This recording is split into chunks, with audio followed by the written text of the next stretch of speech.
Chapter 3. The moment the anthem ends, we are taken into custody. I don't mean we're handcuffed or anything, but a group of peacekeepers marches us through the front door of the Justice Building. Maybe tributes have tried to escape in the past. I've never seen that happen, though. Once inside, I'm conducted to a room and left alone. It's the richest place I've ever been in, with thick, deep carpets and a velvet couch and chairs.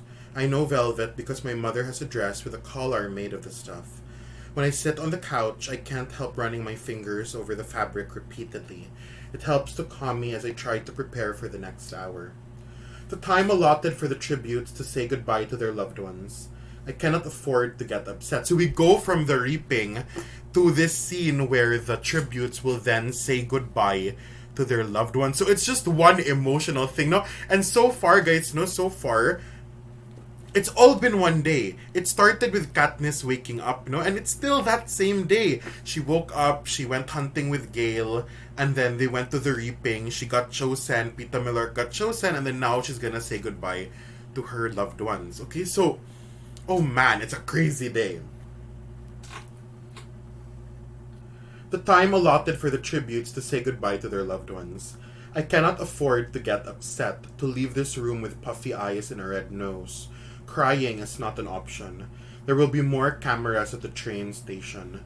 My sister and my mother come first. I reach out to Prim and she climbs on my lap, her arms around my neck, head on my shoulder, just like she did when she was a toddler. My mother sits beside me and wraps her arms around us. For a few minutes, we say nothing. Then I start telling them all the things they must remember to do, now that I will not be there to do them for them. So Katniss even, okay, this is her goodbye, ha? Katniss just sacrificed herself for Prim. And her last few moments with her family, she's still taking care of them. She's still talking to them like, okay, I can't hunt for you anymore, so this is what you do to eat. You have to do this. So Katniss Good, oh man, the thing with Katniss Good is, again, first impression, Katniss is like a tough girl, or she's kind of rude, she's kind of mean, she wanted to drown a cat, okay? And you can kind of be like, ew, Katniss is annoying, like, but, oh man, she's so strong, and she's such a good character, and she's fascinating. She's so cool, and oh man, we boys know we should crush hard on someone like Katniss Good. Prim is not to take any tesserae. They can get by if they're careful on selling Prim's goat milk and cheese, and the small apothecary business my mother now runs for the people in the seam. Gale will get her the herbs she doesn't grow herself, but she must be very careful to describe them because he's not as familiar with them as I am. He'll also bring them game. He and I made a pact about this a year or so ago, and will probably not ask for compensation, but they should thank him with some kind of trade, like milk or medicine. I don't bother suggesting Prim learn to hunt. I tried to teach her a couple of times and it was disastrous. The woods terrified her, and whenever I shot something, she'd get teary and talk about how we might be able to heal it if we got it home soon enough. But she makes out well with her goat, so I concentrate on that. So, I love this part. Katniss tried to teach Prim how to hunt once. But oh man, it was a disaster because Prim would cry whenever Katniss would kill something, and she would try to heal it. She would try to bring it back to life good. Because Prim is the opposite of Katniss. Katniss is so like ruthless and tough, and Prim is so soft-hearted, and Prim is so like emotional. But then I don't know, they're both great girls, good. But I did have some grade 7 boys in the past, good, have crushed very hard on Prim. So I guess it's kind of a guy thing where would you have a crush on Katniss or would you have a crush on Prim? When I am done with instructions about fuel and trading and staying in school, I turn to my mother and grip her arm hard. Listen to me. Are you listening to me? She nods, alarmed by my intensity. She must know what's coming. You can't leave again, I say. Oh gosh, Katniss is so cool. Okay, where she kind of tells her mother, you can't like zone out again. You can't act the way you did when Dad died, because I won't be there anymore to take care of Prim. So you have to stay strong. It's so weird, no? It's just, she's a 16-year-old girl telling her mom nga, you have to be stronger. equal. My mother's eyes find the floor. I know, I won't. I couldn't help what. Well, you have to help it this time. You can't clock out and leave Prim on her own. There's no me now to keep you both alive. It doesn't matter what happens, whatever you see on the screen. You have to promise me you'll fight through it. My voice has risen to a shout. In it is all the anger, all the fear I felt at her abandonment. She pulls her arm from my grasp, moved to anger herself now. I was ill. I could have treated myself if I had the medicine I have now. The part about her being ill might be true. I've seen her bring back people suffering from immobilizing sadness since. Perhaps it is a sickness, but it's one we can't afford. Then take it and take care of her, I say. I'll be alright, Katniss, says Prim, clasping my face in her hands. But you have to take care too. You're so fast and brave. Maybe you can win. So Prim is like, Katniss, I feel like you can win. I can't win. Prim must know that in her heart. The competition will be far beyond my abilities. Kids from wealthier districts where winning is a huge honor, who've been trained their whole lives for this. Boys who are 2 to 3 times my size. Girls who know 20 different ways to kill you with a knife. Oh, there'll be people like me too. People to weed out before the real fun begins. So the Hunger Games, good guys, especially because District 12 is a very poor district, no? But in the other districts, in the richer districts, they actually train kids to join it because they want kind of the honor and the prizes that come with someone winning the Hunger Games, which is so messed up, no? But Katniss is like, Prim, like, oh man, it's impossible that I'll win. Maybe, I say, because I can hardly tell my mother to carry on if I've already given up myself. Besides, it isn't in my nature to go down without a fight, even when things seem insurmountable. Then we'd be rich as Haymitch. I don't care if we're rich, I just want you to come home. You will try, won't you? Really, really try, asks Prim. Really, really try, I swear it, I say. And I know, because of Prim, I'll have to. And then the peacekeeper is at the door, signaling our time is up. And we're all hugging one another so hard it hurts. And all I'm saying is, I love you both. And they're saying it back, and then the peacekeeper orders them out and the door closes.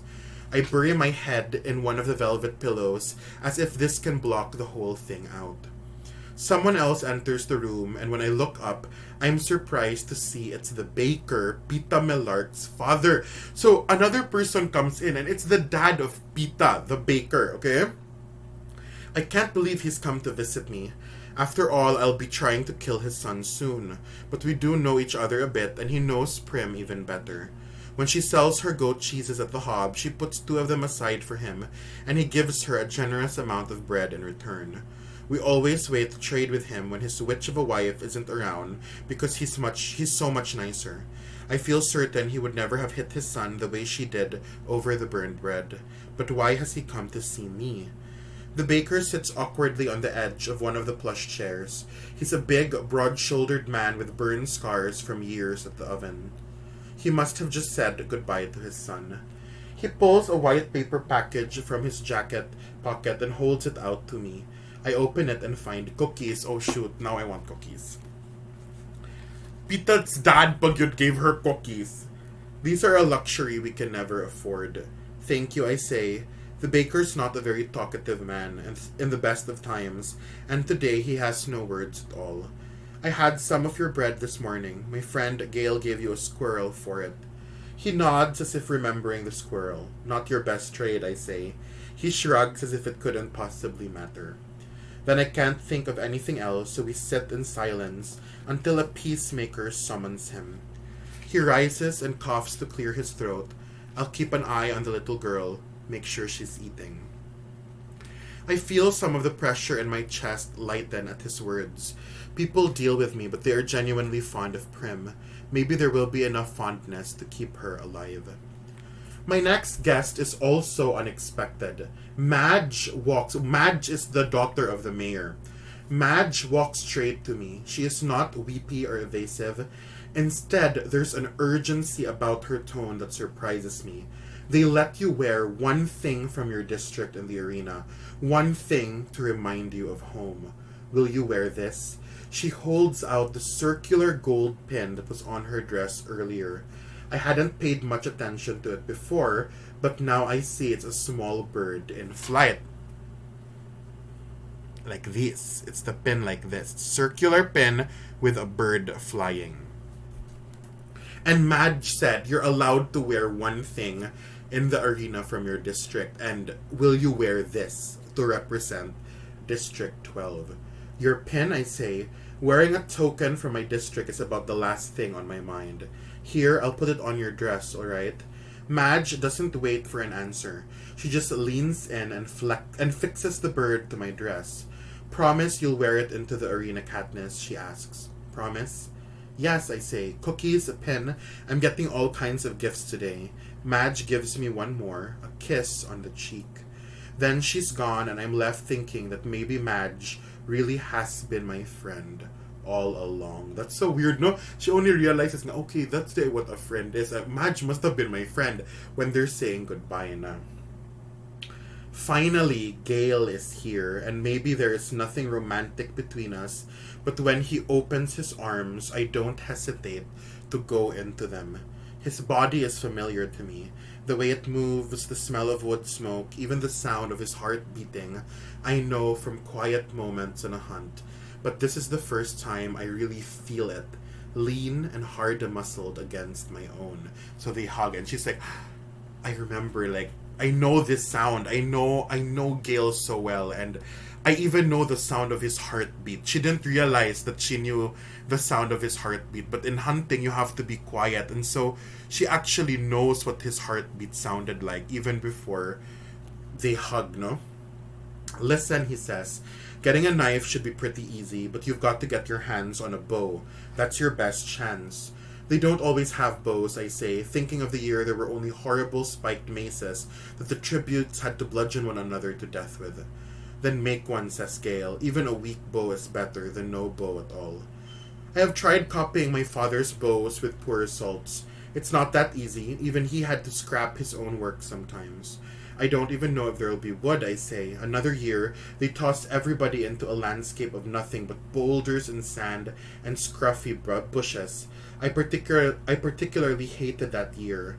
Many contestants were bitten by venomous snakes or went insane from thirst.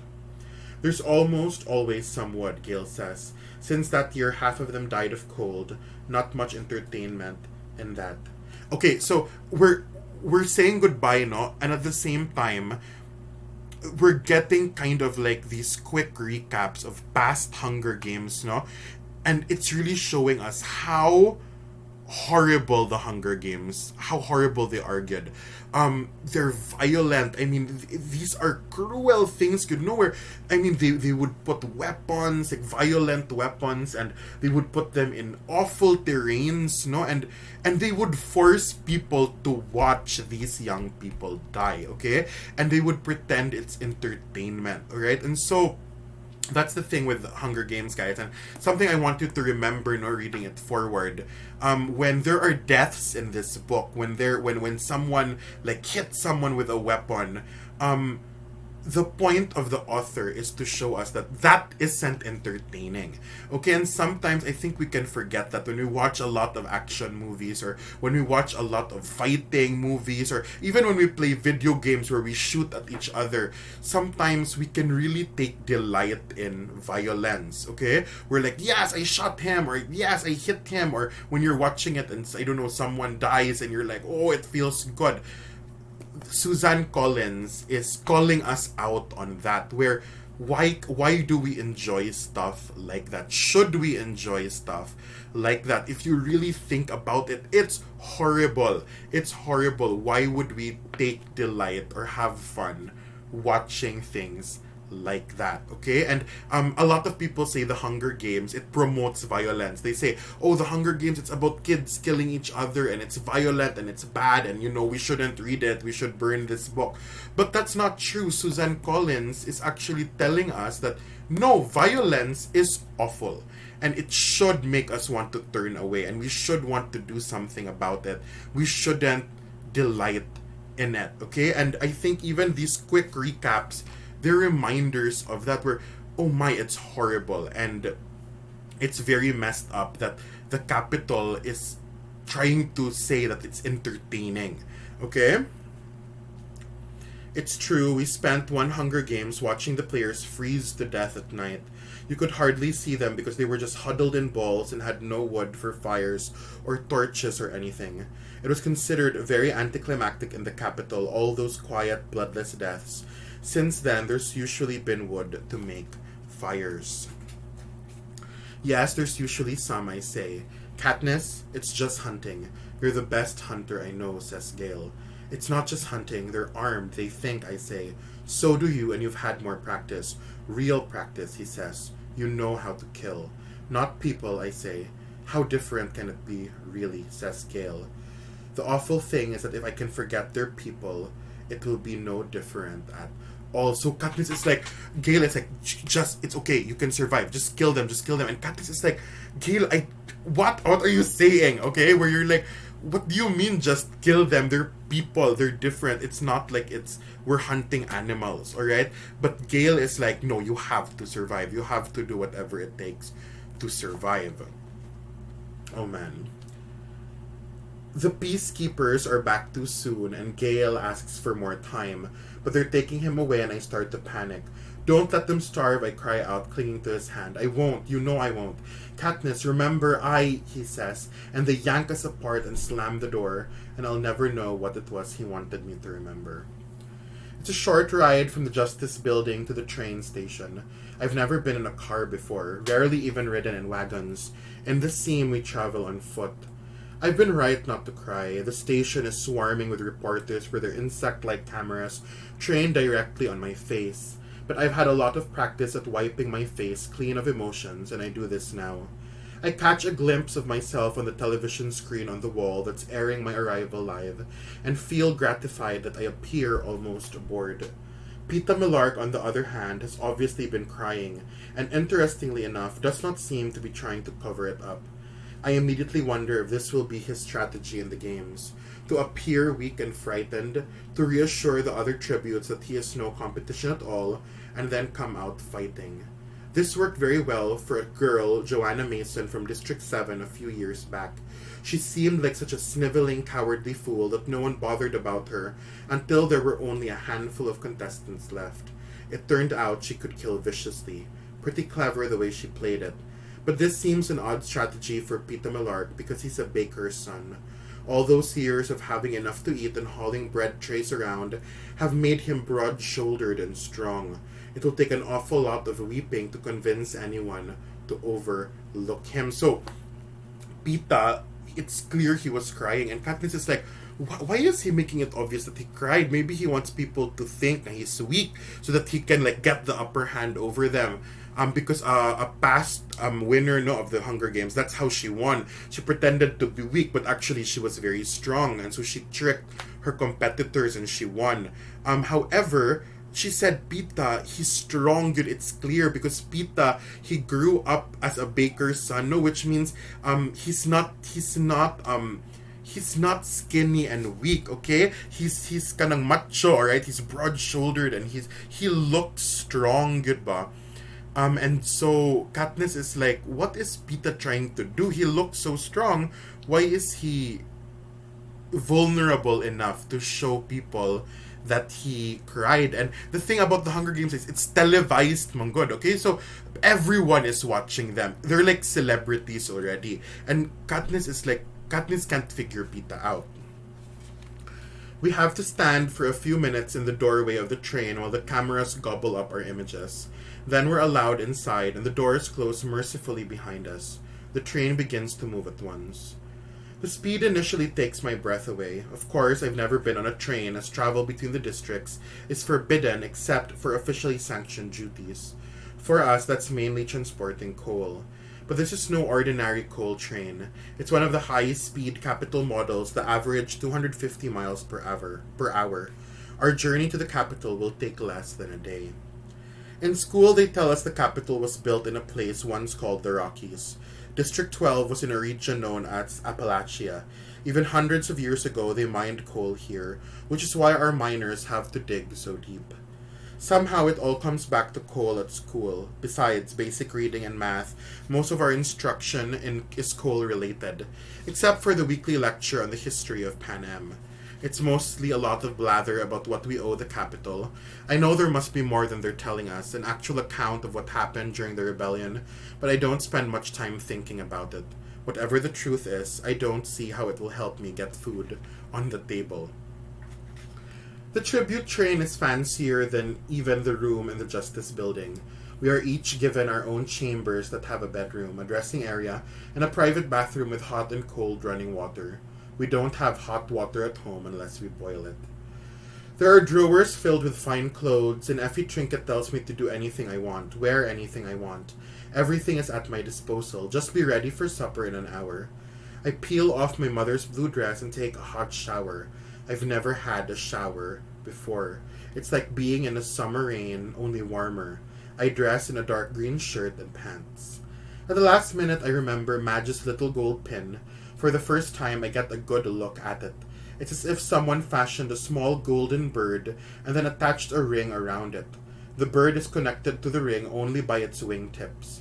I suddenly recognize it, a mockingjay. They're funny birds and something of a slap in the face to the capital. During the rebellion, the capital bred a series of genetically altered animals as weapons. The common term for them was mutations, or sometimes mutts for short. One was a special bird called a jabberjay that had the ability to memorize and repeat whole human conversations. They were homing birds, exclusively male, that were released into regions where the capital's enemies were known to be hiding. After the birds gathered words, they'd fly back to centers to be recorded. It took people a while to realize what was going on in the districts, how private conversations were being transmitted. Then, of course, the rebels fed the capital endless lies, and the joke was on it. So the centers were shut down, and the birds were abandoned to die off in the wild. Only, they didn't die off. Instead, the jabberjays mated with female mockingbirds, creating a whole new species that would replicate both bird whistles and human melodies. They had lost the ability to enunciate words, but could still mimic a range of human vocal sounds, from a child's high-pitched warble to a man's deep tones. And they could recreate songs. Not just a few notes, but whole songs with multiple verses, if you had the patience to sing them and if they liked your voice. So, guys, again, we're given an explanation to the pin, no? The pin that Madge gave Katniss, it's of a bird, specifically a mockingjay. And that's the thing. It's just a thing. It's just a pin. It's just a symbol. However, Suzanne Collins gives us a history of why this symbol, why it's meaningful.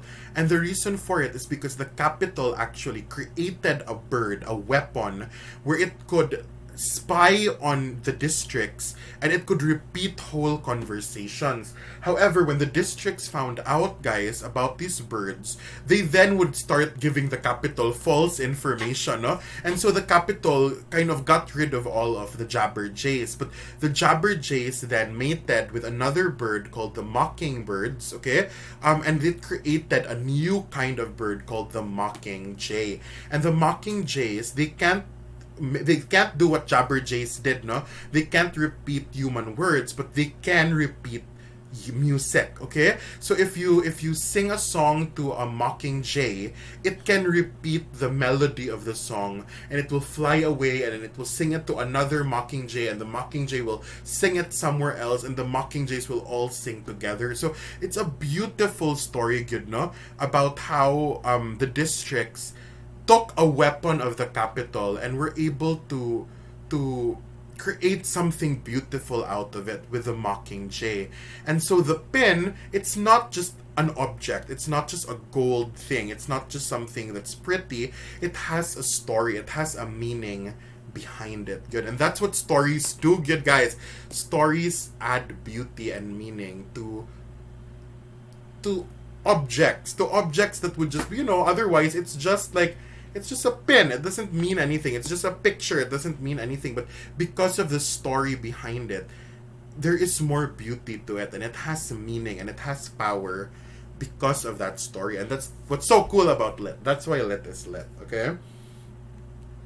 My father was particularly fond of mockingjays.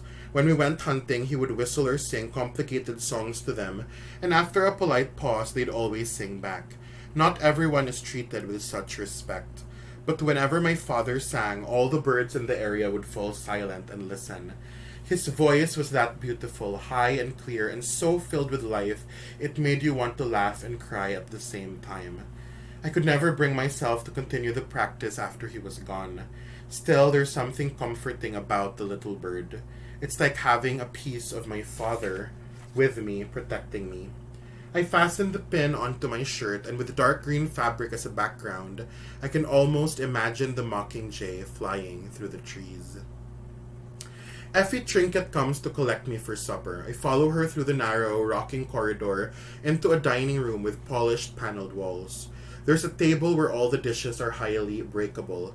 Pita Millark sits waiting for us, the chair next to him empty. "Where's Hamish?" asks Effie Trinket brightly. "Last time I saw him, he said he was going to take a nap," says Pita. "Well, it's been an exhausting day," says Effie Trinket. "I think she's relieved by Hamish's absence, and who can blame her?" The supper comes in courses: a thick carrot soup, green salad, lamb chops, and mashed potatoes.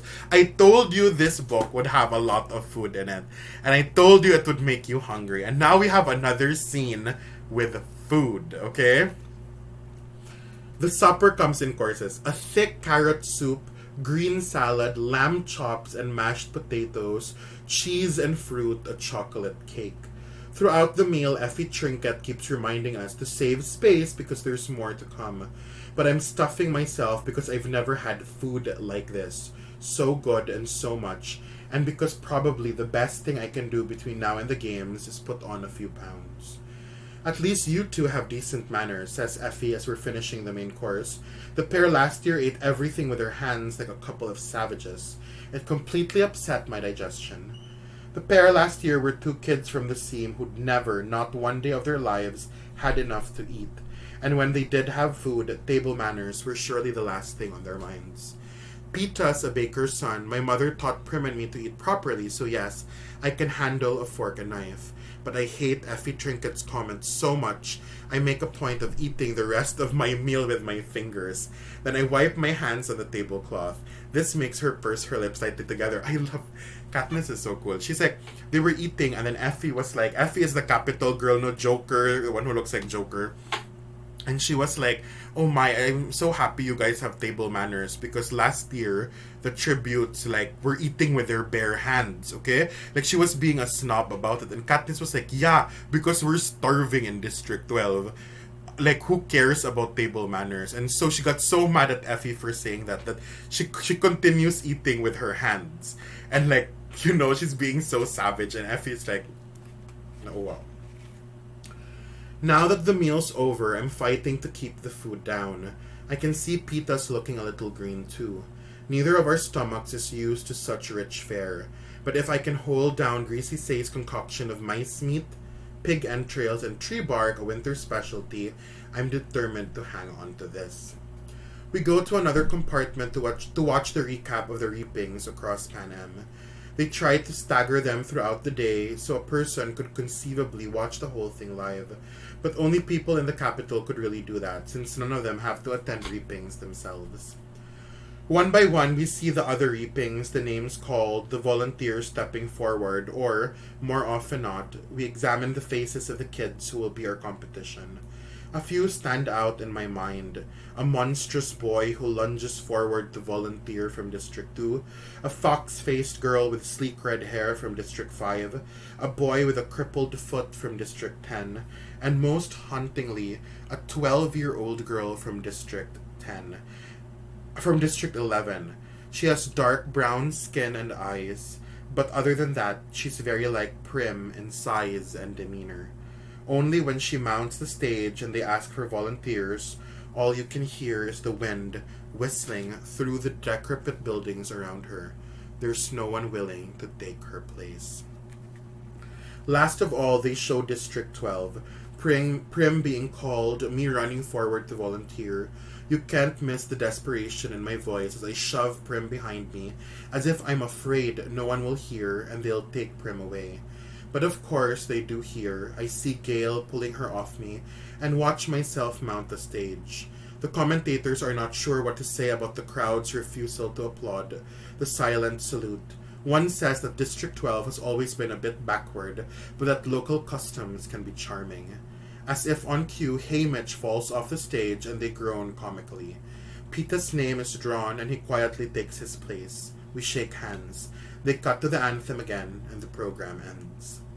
Effie Trinket is disgruntled about the state her wig was in.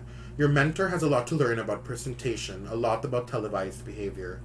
Pita unexpectedly laughs. He was drunk, says Pita. He's drunk every year. Every day, I add. I can't help smirking a little. Effie Trinket makes it sound like Haymitch just has somewhat rough manners that could be corrected with a few tips from her. Yes, hisses Effie Trinket. How odd you two find it amusing. You know your mentor is your lifeline to the world in these games, the one who advises you, lines up your sponsors, and dictates the presentation of any gifts. Haymitch can well be the difference between your life and your death. So Haymitch, guys, the drunk victor, the one who won the Hunger Games before from District 12, he's very important to the story. He's not just a comical character that we're gonna have in the beginning, no? He's very important because if you are a victor from a district, your job then is to train all the future tributes of District 12. Okay, so Haymitch, he won the games years ago, and every year it's his job to train the tributes and try to make them survive, okay? And so, Haymitch, he can't even walk without falling over because he's so drunk. He's the one who has to teach Katniss and Pita how to survive the Hunger Games. Just then, Haymitch staggers into the compartment. I miss supper, he says in a slurred voice. Then he vomits all over the expensive carpet and falls in the mess. So laugh away, says Effie Trinket. She hops in her pointy shoes around the pool of vomit and flees the room. Okay, and Effie's like, okay, so that is your teacher. And then he enters the room and then he vomits. And then Effie like walks away. End of chapter 3. See you in the next one.